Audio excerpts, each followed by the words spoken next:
Chicken স্টুর প্রতি এমনই আমার পরিবারের সবার লোভ চলে এসেছে, মাসে 3 বার মতো না বানালে সবার মন কেমন হয়ে যায়।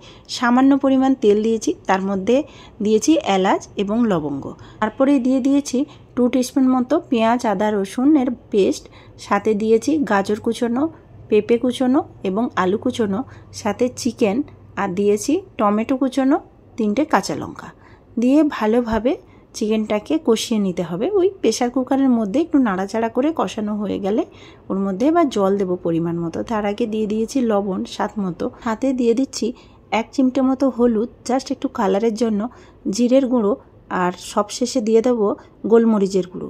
চিকেন স্টুতে কিন্তু গোলমরিচের গুঁড়োটা খুবই প্রয়োজন।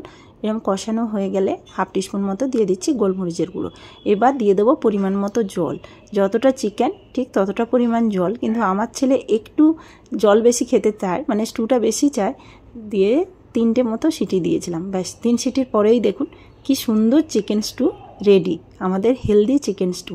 চিকেন স্টুতে কিন্তু বেশি তেল দিতে যাবেন না, চিকেন থেকে অলরেডি প্রচুর পরিমাণ তেল বেরোয়, তাই বাইরে থেকে তেল অ্যাড করার কোনো প্রয়োজন পড়ে না। অল্প সামান্য 1 টিস্পুন মতো তেল দিলেই হয়ে যায়।